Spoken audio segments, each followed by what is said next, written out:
العالمين الحمد لله والصلاة والسلام على سيدنا وحبيبنا سيدنا ومولانا محمد صلى الله عليه وسلم وآله وصحبه ورضي الله عن صاحب الختم والكتم مولاي سيد أحمد التجاني رضي الله تعالى عنه وعن سائر خلفائه وأهل محبته أجمعين رب اشرح لي صدري ويسر لي أمري واحلل عقدة من لساني يفقهوا قولي. السلام عليكم ورحمة الله وبركاته. Donc chers frères de la télévision Mourchid TV, c'est un plaisir de vous recevoir ici dans la Hadra de Paris 13e où se rencontrent les frères Tijani, à leur tête la Hadra Sidi Jamil. Mais aussi aujourd'hui on a l'honneur et le privilège de recevoir les frères d'Aulnay-sous-Bois, Masha'Allah, qui sont venus en masse, mais aussi on a aussi l'honneur et le privilège de recevoir les frères de la Hadra de la Grande Mosquée de Paris, mais aussi la Hadra de Clichy-sous-Bois, qui sont tous venus aussi pour célébrer en communion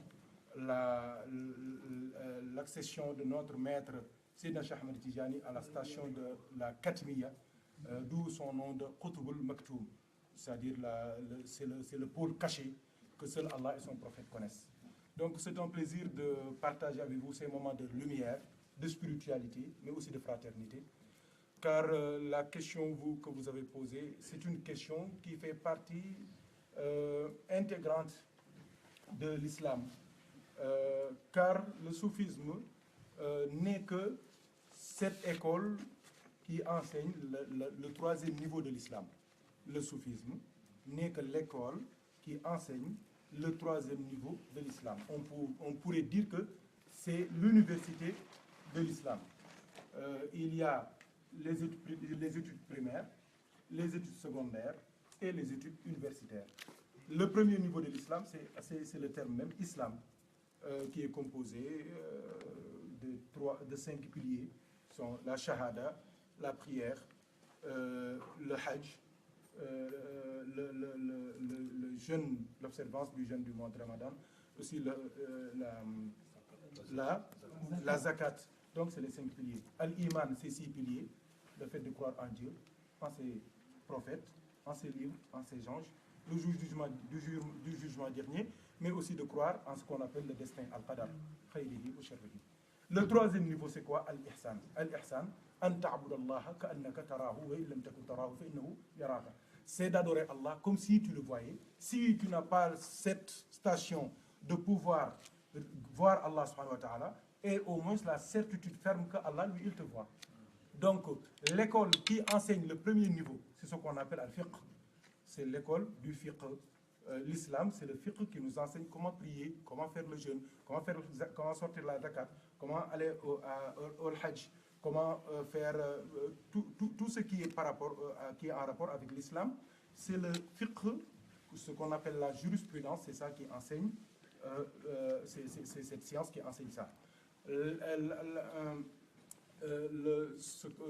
Al-Iman, la foi, l'école qui l'enseigne, c'est l'école du Tawhid.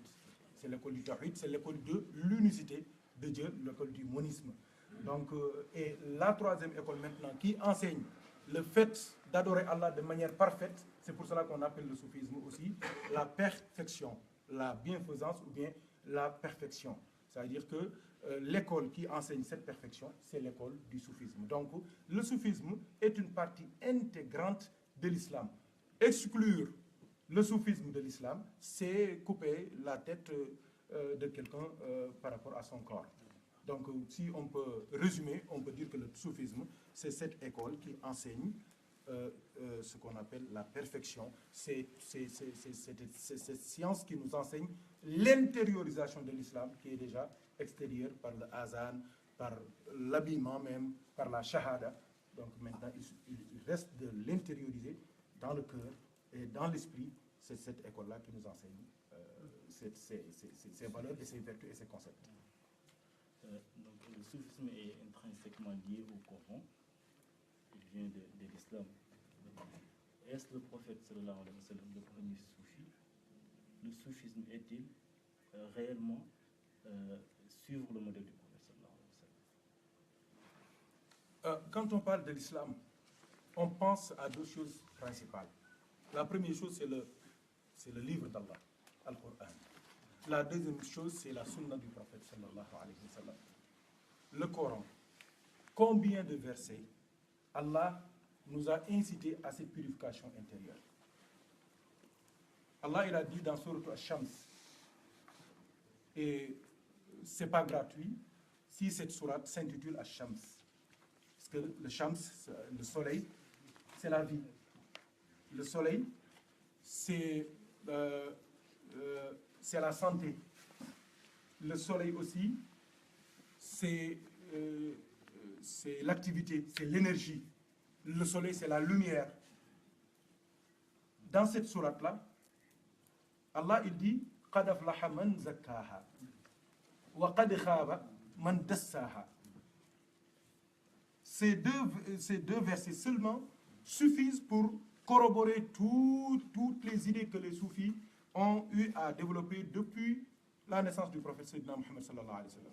Il y en a d'autres. Dans Sourate al-Jumu'ah, tout ce qui est en rapport avec le tasawwuf, le soufisme, se retrouve dans Sourate al-Jumu'ah.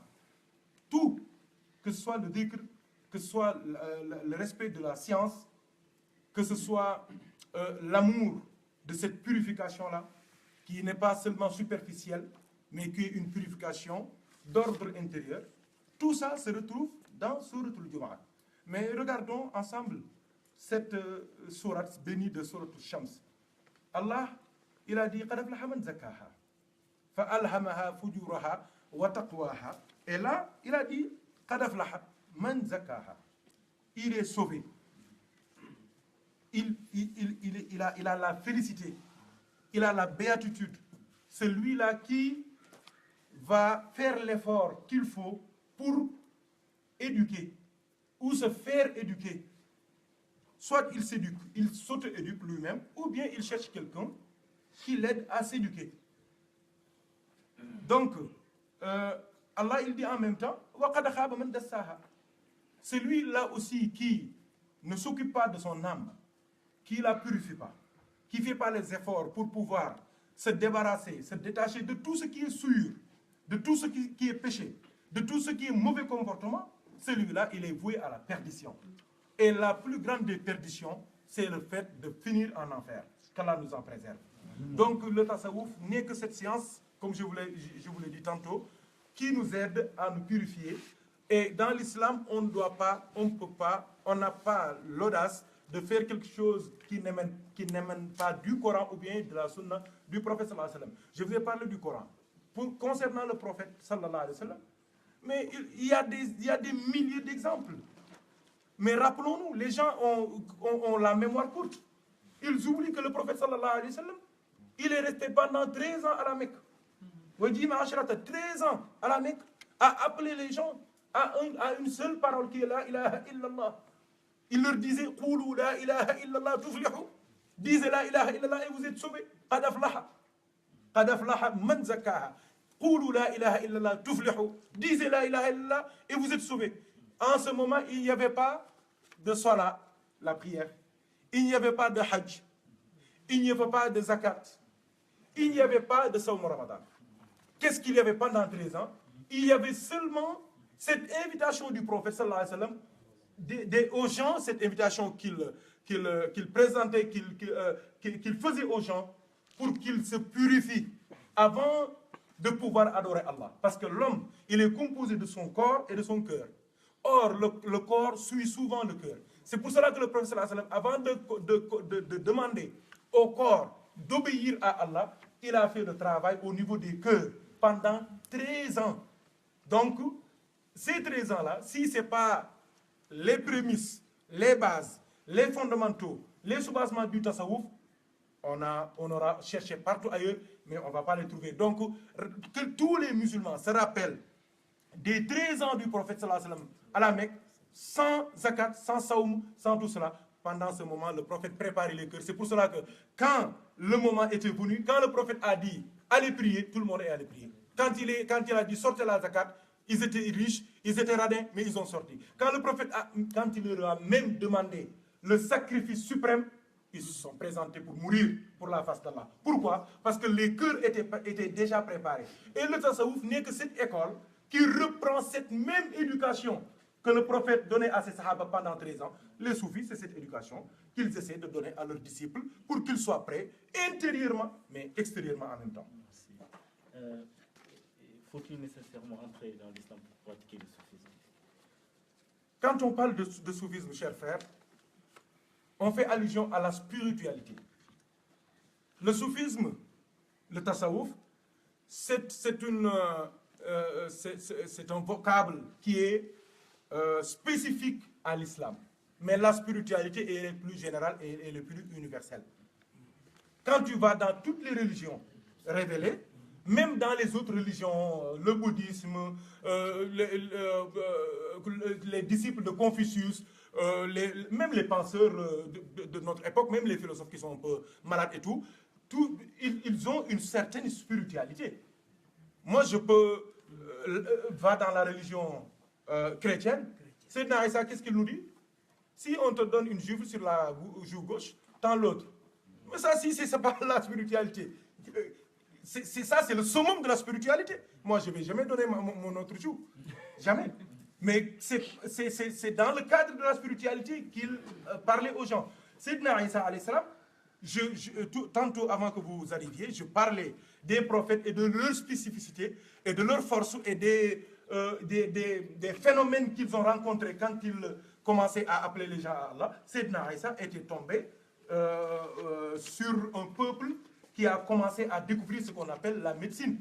Et lui, il est passé par la spiritualité pour être le maître de ces médecins-là. C'est-à-dire que lui, il réveillait les morts, il les parlait, il touchait les aveugles et il voyait, il touchait les infirmes et il marchait. Donc, la spiritualité n'a pas débuté avec le prophète Mohammed sallallahu alayhi wa sallam. Sayyidina Moussa alayhi wa sallam, c'est la spiritualité. Quelqu'un qui a un bâton, qui le jette et qui avale tous les serpents qui sont là. Quelqu'un qui a un bâton et qui frappe sur une pierre et des sources d'eau sortent. Mais ça, c'est le summum de la spiritualité. Donc, la spiritualité, elle est plus générale que le soufisme. Le soufisme, c'est une conception qui est spécifique à l'islam, venant de l'école du prophète sallallahu alayhi wa sallam, de Ahl Soufa pour certains, du mot souf qui signifie la laine, le lin pour certains, du mot safa qui signifie la pureté, la purification, la propreté spirituelle, et tant d'autres avec d'autres explications. Mais je voulais aussi partager avec vous l'explication que notre maître, le maître de tous les Tijani du monde, Sayyidina Cheikh Ahmed Tijani, qui a clos le débat sur le tasawwuf en disant que le tasawwuf n'est que l'observance de manière stricte et drastique des injonctions divines, comme le veut Allah subhanahu wa ta'ala, et le fait de se séparer de manière stricte et drastique de tout ce que Allah a interdit, c'est ça l'essence même du tasawwuf. Il a dit at-tasawwufu huwa imtithalul awamiri wajtinabun nawahi fi al-zahiri wal batini min haythu yarda la min haythu tarda. Et cette définition de Cheikh Tidiane a clos le débat sur la définition du tasawwuf. Quelle est l'importance du dhikr dans le soufisme? Quand on parle de spiritualité, avant de venir au tasawwuf, même dans les autres religions, les plus spirituels, c'est les moines. Pourquoi les moines sont spirituels? Pourquoi? Parce qu'ils font beaucoup de dhikr. Ils lisent beaucoup ce qu'on appelle les livres saints. Ils invoquent beaucoup Allah subhanahu wa ta'ala. Il y a aussi ce qu'on appelle la méditation. Regardez l'histoire de Bouddha. Regardez l'histoire de Confucius. Ils sont tous des spirituels. Ils sont passés par la méditation, la réflexion, le fait d'invoquer des noms, de les répéter. Ça va finir par avoir des conséquences positives sur le comportement de l'individu. Le dhikr, ça rentre en même temps dans ce cadre.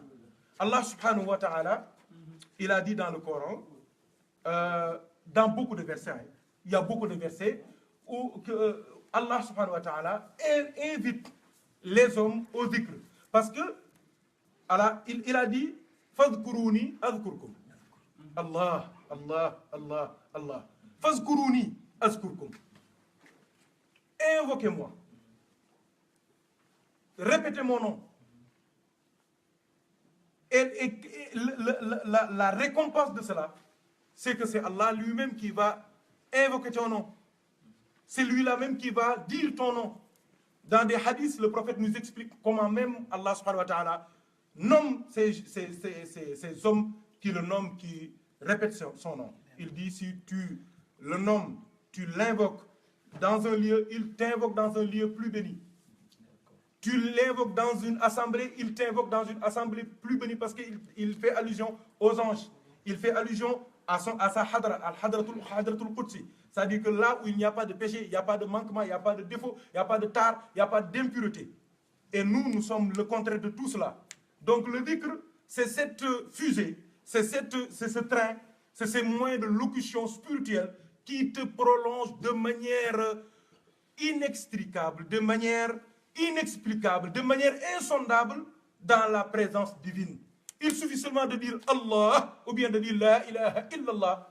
Et là, Allah subhanahu wa ta'ala t'invoque. Et lui, quand il t'invoque, masha'Allah, tu as eu tout ce que tu cherchais dans ta vie. Donc le dhikr, c'est le cœur même, c'est l'âme même, c'est l'esprit même du tasawwuf. Un soufi ne vit que de dhikr. Un soufi ne respire que par le dhikr. Un soufi ne mange que par le dhikr.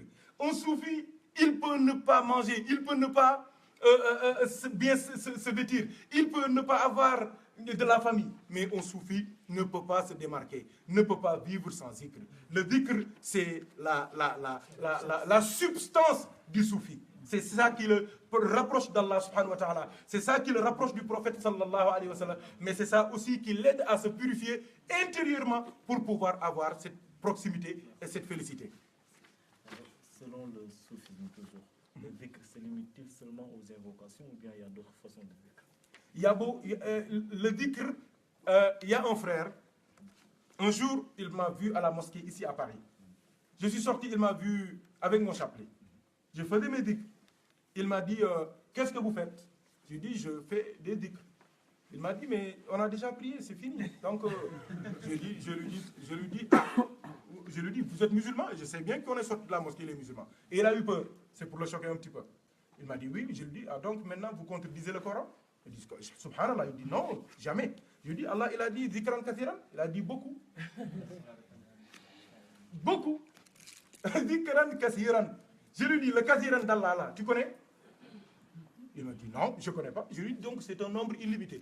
Donc, on fait le dhikr quand on se réveille, quand on mange, quand on dort, quand on meurt, quand on se marie, partout, c'est le dhikr. Pourquoi? Parce que le dhikr englobe, comme je vous l'ai dit, la vie du soufi. Avant de manger, il y a des dhikrs à faire. Avant d'entrer dans les toilettes, il y a des dhikrs à faire. Avant d'entrer à la mosquée, il y a des dhikrs à faire. Quand on sort de la mosquée, il y a des dhikrs à faire. Quand on se couche, il y a des dhikrs à faire. Quand on sort, il y a des dhikrs à faire. Quand on a des relations charnelles, il y a des dhikrs à faire. Donc le dhikr, c'est l'essence de la vie du musulman et surtout du soufi. Il y a des centaines de milliers de façons de dhikr.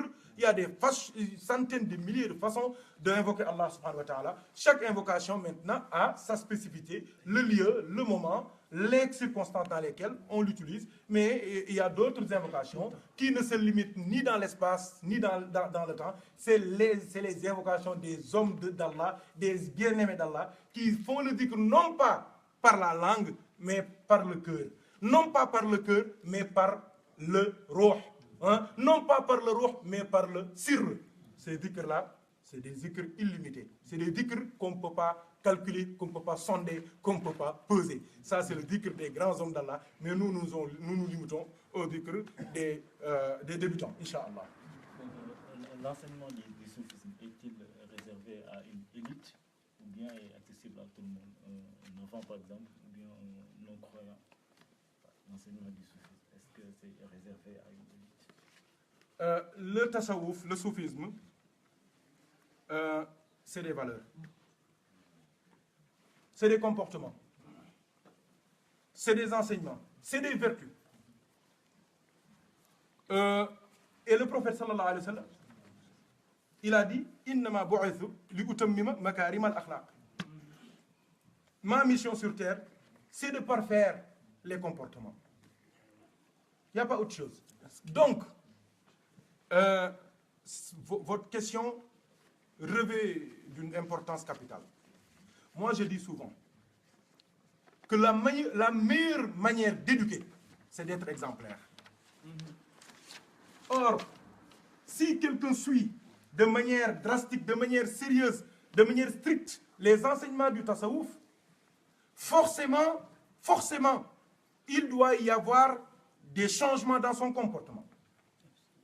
Et moi, je préfère que quelqu'un convainque les gens pour entrer dans l'islam par le bon comportement que par le discours. Car si quelqu'un rentre dans une pensée, dans une philosophie par le discours, s'il entend un discours plus raisonné, plus juste, plus raisonnable, il peut laisser ce qu'il avait comme conviction. Mais s'il rentre par le biais des vertus et des valeurs, s'il épouse ces valeurs et ces vertus, c'est des valeurs et des vertus qui seront comme la peau de son corps. C'est-à-dire qu'il va mourir avec ces valeurs. Donc, et le tasawwuf, si quelqu'un se purifie son cœur, fasse des efforts jusqu'à ce que son intérieur soit conforme avec son extérieur, ce qu'il dit soit conforme avec ce que son cœur dit, ce qu'il fait dans sa chambre à coucher puisse être filmé et montré aux yeux du monde, c'est son cœur, qu'il ait le courage de couper son cœur, de le donner. On coupe ce cœur, on l'étale et on l'amène devant la télévision et que tout le monde puisse voir ce qu'il a comme intention pour les autres. Mais cette personne-là, c'est la meilleure façon d'éduquer. C'est pour cela que c'est là où l'on voit l'universalité et l'universalisme du tasawwuf, qui est un ensemble de valeurs qui peut être épousé par n'importe quelle personne, n'importe quelle religion, n'importe quel courant de pensée que tu puisses suivre dans ta vie. Il y a des choses dans le tasawwuf, la pureté, la chasteté, le respect, le fait d'être posé, la modestie, la simplicité, la sobriété. Ça, c'est des valeurs que même Emmanuel Kant et Hegel peuvent prendre. Hein. Ils peuvent même prendre ça. Est-il nécessaire d'avoir un guide, un cheikh comme on l'appelle, ou bien de faire partie d'une confrérie pour pouvoir pratiquer le soufisme? Ça aussi, c'est une question très importante. Moi, je dis souvent que on n'a pas besoin souvent d'ordonnance pour aller acheter du Doliprane. N'est-ce pas? On va à la pharmacie. Je veux du Doliprane. Doliprane 5 000 ou 100 000. On te donne 500 000. C'est exagéré un peu. On te donne. Mais il y a des médicaments, monsieur, si tu n'as pas d'ordonnance, on ne te le donne pas. Parce que ça peut être utilisé à d'autres fins. Il y en a qui se soignent avec ces médicaments, il y en a qui se droguent avec ces médicaments. C'est des médicaments dangereux. Non pas dangereux dans leur essence, mais dangereux dans leur usage. Qu'est-ce que je veux dire? Je veux dire que la nécessité d'un guide spirituel dépend de l'état de la personne. Dépend aussi des motivations de la personne et de ses aspirations et de ses ambitions spirituelles. Quelqu'un qui dit, moi, je veux vivre dans l'islam et mourir dans l'islam, je meurs comme je suis, lui, il n'a pas besoin de guide. Celui qui s'est noyé aussi dans les profondeurs de l'ego et qui n'a pas cette capacité de pouvoir voir ses défauts, lui, il n'a pas besoin de guide, de cheikh. Mais celui-là qui va faire ce qu'on appelle une introspection sincère par rapport à lui, par rapport à sa relation avec Allah, par rapport à sa relation avec le prophète sallallahu alayhi wa sallam, celui-là, s'il sent qu'il est malade, s'il sent qu'il a essayé de se soigner, s'il sent que s'il meurt dans ces conditions-là, ça ne va pas être bien pour lui, celui-là, c'est une nécessité pour lui d'aller voir un médecin. Il y a nous, dans beaucoup de familles, on a ce qu'on appelle la boîte à pharmacie, avec quelques trucs, mais il y a ces blessures, mais tu essaies de les soigner, mais ça va te revenir avec des millions. Et ça peut même t'ôter la vie. Il y a de ces choses, il faut aller voir un médecin, un spécialiste qui prendra ses responsabilités pour pouvoir t'aider. C'est la même chose. Celui-là qui n'a pas d'ambition spirituelle, qui est un saint né, qui n'a pas de défaut, qui n'a pas de manquement, qui est en conformité totale avec le prophète, il le voit, il le connaît, il vit avec lui. Quand il prie, il ne pense pas au dunya. Il prie comme les anges, comme les prophètes. Celui-là, il n'a pas besoin de chair. Mais nous qui sommes malades et qui sommes conscients de notre maladie et qui ne pouvons pas nous soigner nous-mêmes, mais nous allons chercher un guide spirituel qui va nous aider à résoudre ces problèmes d'ordre spirituel, d'ordre intérieur. Le tasawwuf, il faut le rappeler, ce n'est pas pour ce qui est extérieur, mais c'est pour l'intérieur. Il ne néglige pas l'extérieur, mais les soufis, ils comprennent que si l'intérieur est réglé, l'extérieur, c'est bon. C'est ça. De nos jours, est-ce que les confréries gardent toujours leur vitalité, c'est-à-dire leur efficacité, dans le fait de pouvoir enseigner aux adeptes la vraie spiritualité? Là aussi, c'est une question. Bonne question. Et c'est une source aussi de réflexion. Mais aussi, je voudrais dire aux gens... C'est juste une précision là-dessus. C'est qu'il y a des intellectuels ici en France qui disent que voilà, maintenant les confréries, ils ont perdu leur vitalité parce que pour eux, par principe, un cheikh devant ses talibés doit pouvoir avoir accès à ses talibés et leur faire des enseignements quotidiennement. Donc on a vu que maintenant beaucoup de tariqas sont internationalisés, si bien que le cheikh, il peut rester des années sans pouvoir voir son talibé, ou le talibé inversement. Il peut rester des années sans voir son cheikh. Alors que normalement, il est censé avoir des enseignements, des leçons continuellement de son cheikh. Et d'où l'importance de sa question. Est-ce que les confréries actuellement, vu l'état qu'ils sont, est-ce qu'ils ont perdu de leur vitalité normalement? Leur essence même. Leur essence, c'est d'enseigner, de guider le disciple. Ben, maintenant, on a vu qu'il y a des cheikhs qui peuvent rester des années sans pour autant donner des cours, donner des leçons ou faire des orientations à leurs talibés. Voilà. Donc c'était ça l'importance. Oui, je vois, c'est une question d'une importance capitale. Mais il faut, je crois que la chose est plus profonde même que ça. C'est-à-dire que, moi je dis souvent aux frères que là il s'agit de, on rentre un peu dans la communication, dans votre domaine. C'est-à-dire qu'il y a ce qu'on appelle l'émetteur, le message, le médium et le récepteur. Les tariqas, c'est la même chose, c'est le même schéma. Le tasawwuf, les turuq soufia, leur message, c'est pas le leur. Leur message, c'est celui de notre bien-aimé prophète Mohammed, sallallahu alayhi wa sallam. Donc le message ne peut pas avoir de problème. Parce qu'il soit il vient d'Allah, ou bien de son prophète Mohammed, sallallahu alayhi wa sallam.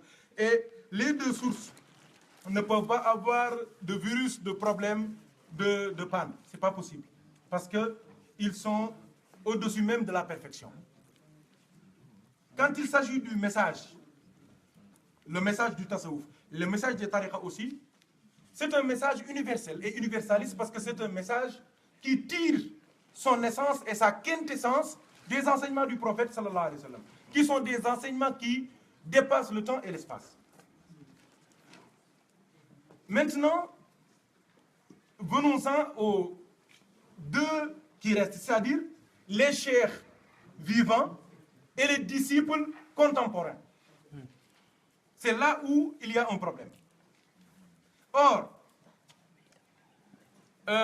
d'une certaine manière, on pourrait dire que le problème pourrait être résolu. Pourquoi? Parce que on est au XXIe siècle et les cheikhs n'ont plus de temps pour pouvoir être de manière permanente à côté de leurs disciples, mais il y a des moyens de communication, d'information, des moyens techniques pour que le cheikh puisse accéder de manière, s'il le veut, de manière quotidienne à ses disciples. Il suffit de mettre les moyens, il suffit de s'organiser pour que ça puisse être accessible. On peut voir la prolifération même des pages Facebook, des sites internet, des vidéos, des chiours. Maintenant, c'est accessible. Maintenant, pour moi, la question est plus profonde. Ce n'est pas seulement le fait que le cheikh donne des cours. Mais la question pour moi, c'est est-ce que les cours ont les mêmes résultats que les cours des cheikhs prédécesseurs, des cheikhs qui ont précédé? C'est ça la question. Est-ce que nos cheikhs vivants actuels ont la capacité de nous élever au niveau où les cheikhs, les anciens, qu'Allah les bénisse et soit content d'eux, est-ce que nos cheikhs actuels ont cette capacité de nous élever à ces niveaux? C'est ça la question. De nous faire goûter au parfum céleste. Au parfum céleste, voilà. C'est ça, pour pouvoir être parmi les enfants choisis du ciel, comme vous dites. Masha'Allah. Cheikh Oumar Fouti, radiallahu ta'ala anhu, notre bien-aimé maître là, Masha'Allah, qui est l'honneur et la fierté de toute l'Afrique et de toute la Oumma islamique, du monde entier. Cheikh Oumar Fouti, quand on lui a demandé qui est le calife de Cheikh, il a dit, c'est celui-là qui a les capacités spirituelles de pouvoir élever ses disciples à lui, là où Cheikh Tidiane élevait ses disciples. Ça fait peur, ça. C'est une réponse à méditer, c'est une réponse à revoir. Donc, le message, il est là. L'enseignement, il est là. Les cheikhs sont là. Même s'il y a des difficultés pour la communication, il y a toujours des moyens. Donc, ils sont là. Donc, le problème, je crois qu'il faut creuser, approfondir la réflexion pour pouvoir voir si vraiment les mêmes résultats que nos anciens avaient par rapport à leurs disciples, est-ce que nos cheikhs actuels sont en train d'avoir ces résultats avec leurs disciples? C'est la question pour moi. On va aller un peu plus vite. C'est tellement important que si on reste dans l'approfondissement, je pense que ça va prendre plus de temps. Mais c'est quand même important. Bismillah. Donc, le soufisme connaît-il des dérives? Et si oui, quelles en sont les causes et quelles en sont les solutions? Chaque organisation, il suffit que même la naissance de ce qu'on appelle le droit, c'est quoi? La naissance du droit, c'est qu'il y a des intérêts. Il faut des règles pour pouvoir canaliser les intérêts des uns et les intérêts des autres. C'est ça la naissance du droit. Parce que 3 personnes, quand ils se rencontrent, 7 personnes, 10 personnes, dans un lieu, même pour percevoir de l'argent ou bien pour prendre quelque chose, il suffit que chacun se réveille avec son humeur. Il suffit d'un petit truc pour que ça déchaîne. Ça, c'est des dérives qui sont humaines. Ce n'est pas par rapport au tasawwuf ou bien à une organisation, mais c'est humain. C'est pour cela que le tasawwuf connaît, comme toute organisation, des dérives. Pourquoi les dérives du tasawwuf sont visibles et palpables? Parce que le tasawwuf, je vous l'ai dit, c'est une science qui s'adresse au cœur. Or, le cœur, s'il n'est pas guidé, ou bien s'il n'est pas en relation étroite avec l'intellect, le cœur risque de foncer. Le cœur, comme disait, je crois, Pascal, le cœur a ses raisons que la raison ne connaît pas. Attention, le cœur a ses raisons que la raison ne connaît pas. C'est pour cela qu'il y en a beaucoup qui savent que le tasawwuf, c'est une science qui capte le cœur, au lieu d'utiliser cette connexion, cette synergie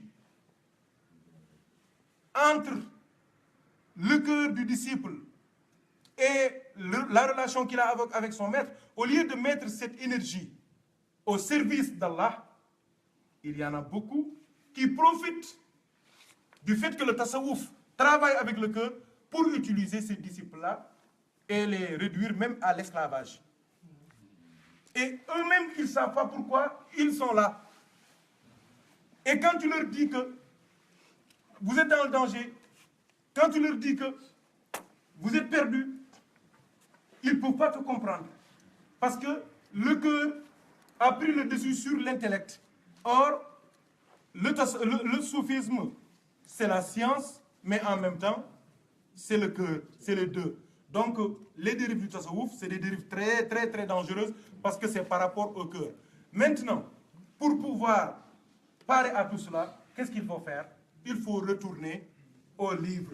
Il faut retourner aux enseignements des gens de la voie, commençant par Imam al-Junaydi radiallahu anhu, jusqu'à Cheikh Ahmed Tijani, jusqu'aux soufis qui sont contemporains. Il faut retourner à leurs enseignements, mais aussi, il faut que les gens aussi sachent pourquoi ils rentrent dans une voie soufie, quelles sont leurs ambitions par rapport au tasawwuf qu'ils sont en train d'épouser.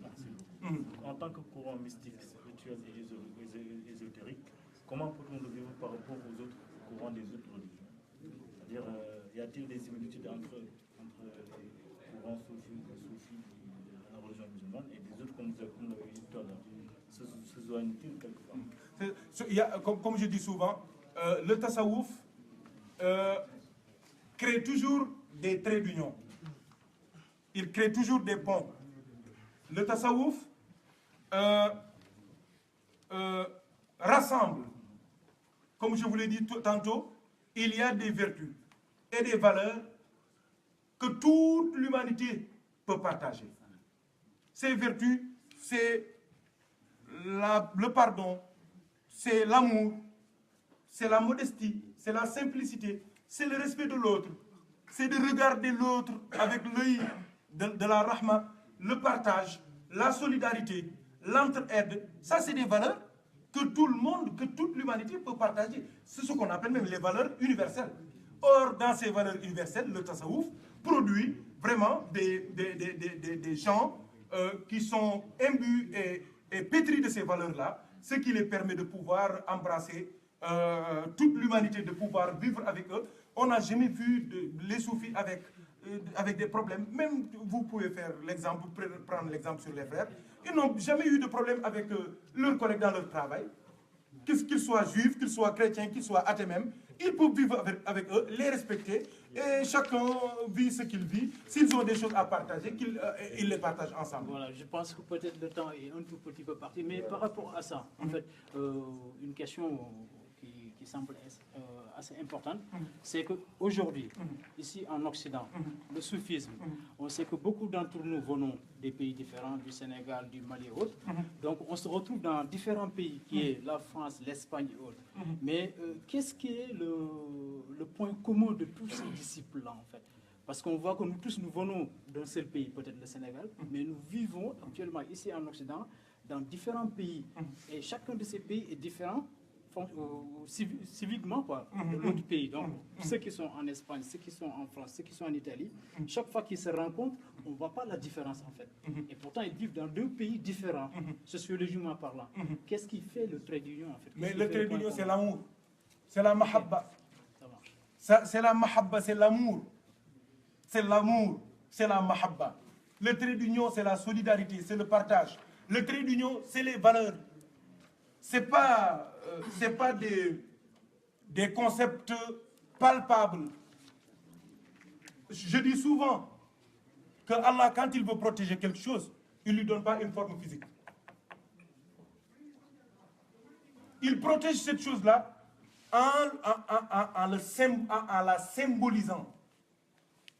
Le prophète, il est enterré, mais son symbole continue de vivre. On vit avec lui, même dans nos prières. Assalamu alayka ayyuhan nabiyyu wa rahmatullahi wa barakatuh. C'est le symbole du prophète.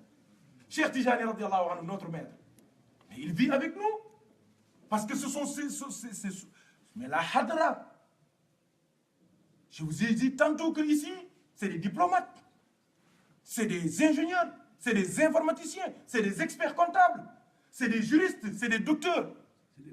C'est des moudou-moudou, c'est des étudiants, c'est des enseignants, c'est des retraités. Mais quand on vient autour de ce drap blanc-là, il n'y a plus de corporation. Ce sont seulement des disciples de Cheikh Tijani. Est-ce que vous pouvez nous dire donc, en quoi est-ce que le soufisme vous a aidé dans la vie quotidienne ici, dans ce monde occidental, donc différemment que de la société sénégalaise. Donc vous êtes ici en France aujourd'hui, vous vivez dans un monde occidental. En quoi le soufisme vous a aidé à vous adapter, à ne pas perdre la foi et ainsi de suite, voilà. C'est pas possible. Pourquoi? Parce que, où est le chapelet? Quand on se lève le matin, on puise des énergies spirituelles en se lavant spirituellement par astaghfirullah, en portant les habits que le prophète nous a donnés par la salatul fatihi, en nous remémorant d'Allah par la ilaha illallah. Quand on sort de notre maison le matin pour aller bosser dans le froid, c'est parce qu'on est chargé. C'est vrai, on a pris du café, mais on a aussi pris le café de Cheikh Tidjani. Et c'est ce café-là qui nous permet de ne pas regarder les filles nues. Parce que nos yeux sont remplis de lumière.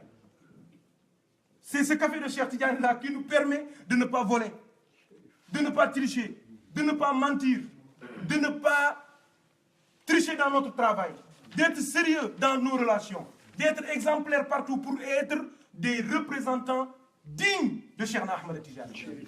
C'est pour cela que, même si on nous amène en Nouvelle-Calédonie ou bien à Las Vegas, dans les pays les plus lointains, nous vivrons toujours avec les symboles du prophète, mais aussi avec les enseignements de Cheikh Ahmed Tidjani. C'est ça qui nous aide. Mais on fait une semaine avec le dhikr. Je vous ai parlé du café de Cheikh Tidjani, parce qu'ici on aime le café. Mais le vendredi, Cheikh nous dit, venez, pendant la semaine, il peut y avoir des problèmes, il peut y avoir des manquements. Le vendredi, venez. Je vous récupère vous tous, je vous lave par mon eau spirituelle. Je vous purifie. Je vous mets en rapport avec mon grand-père Mohammed. Il va vous remplir de lumière pour que vous continuiez la semaine prochaine à vivre dans la lumière. Et tout en restant un bon citoyen. Tout en restant des intellectuels, tout en restant des magistrats, tout en restant des experts comptables, tout en restant les hommes les plus diplômés, les plus grands travailleurs de ce pays. Donc, nous, c'est pour cela que je dis souvent que le tasawwuf, c'est une bonne idée pour les autres. Mais celui qui vit en Europe, c'est une nécessité pour lui. Wallah, je le dis aux frères. Le tasawwuf, c'est une nécessité pour les frères qui vivent en Europe. Parce que ici, au Sénégal, je vous donne l'exemple, c'est la religion et la spiritualité qui te cherchent. Mais ici, si tu ne cherches pas la spiritualité et la religion, tu te perds. Donc, il faut chercher la spiritualité et la religion. Les frères qui viennent ici chaque vendredi, les frères qui ont le wird, les frères qui aiment Cheikh Tidjani, on les voit, ils sont là, tout propres. Ils n'ont aucun problème, ni avec la justice, ni avec qui que ce soit. Alhamdulillah. Malheureusement, on est rattrapé par le temps. Donc, juste une dernière question. Que proposent les soufis face aux inquiétudes actuellement liées au terrorisme et à l'islamophobie? Aujourd'hui, même, vous avez peur de sortir et dire que propose le soufisme par rapport à cette situation embarrassante? Parce qu'on a vu en fait face à ce fléau, donc il y a beaucoup de politiciens, d'hommes politiques ici. Je parle effectivement de l'Occident, pas de l'Afrique, qui proposent des solutions. Mais nous, en tant qu'éléments disciples du soufisme, bon, qu'est-ce que le soufisme peut nous aider à la lutte contre ce genre de fléau? La première des choses, c'est quoi? Oui. C'est l'exemplarité. L'exemplarité. C'est que tous les croyants, tous les musulmans, tous les soufis, là où ils se trouvent, qu'ils sachent qu'ils sont des représentants du prophète. Le prophète, il a été digne. Il a été loyal. Sallallahu alayhi wa sallam. On ne nous a jamais insultés parce que notre prophète a été indigne. Jamais. Mais nous, on insulte notre prophète, on insulte notre religion parce que nous ne sommes pas à la hauteur. Tout le problème, c'est ça. Il faut l'exemplarité. Je vous ai dit que la meilleure façon d'éduquer, c'est d'être exemplaire. Mais tout ce qui est bêtise, c'est qui? Tout ce qui est fraude, c'est qui? C'est qui? Regardons la télévision, regardons les émissions. Qui font les bêtises? Or, ils ont le meilleur des prophètes. Ils ont le meilleur livre. Ils ont la meilleure direction. Ils ont les meilleurs sahaba. Ils ont la meilleure sunna. en ayant un guide, un éclaireur, un timonier comme le prophète Mohammed sallallahu alayhi wa sallam, on doit être le meilleur partout. La deuxième chose, c'est quoi? Après l'exemplarité, c'est la mahabba. La mahabba, c'est quoi? C'est le fait de regarder l'homme et de voir autre chose que son corps. De voir en sa tête mime, en sa poitrine un ha, en son ventre un mime, à ses pieds un del. C'est-à-dire, en regardant l'homme, il transperce l'ossature physique pour pouvoir percer son essence. L'essence de l'homme, c'est le prophète Mohammed. Quand on regarde un homme avec le mime, hadam del mime del, on ne le gifle même pas. On ne la gifle même pas. On ne le frappe pas. Cheikh Tijani, notre maître, qu'est-ce qu'il a dit? Il a enseigné le summum du respect et de la mahabba. Cheikh Tijani, il a dit, même si tu sors dans la rue et que tu vois des feuilles d'arbres, si tu n'en as pas besoin pour te soigner ou bien pour les manger, ne les arrache pas. Pourquoi? Parce qu'il veut enseigner à ses disciples le respect de la nature. Celui qui respecte la nature, il respecte les animaux sauvages. Celui qui respecte les animaux sauvages, il respecte les animaux domestiques. Celui qui respecte les animaux domestiques, il respecte leur maître. Celui qui respecte leur maître, il ne tuera jamais.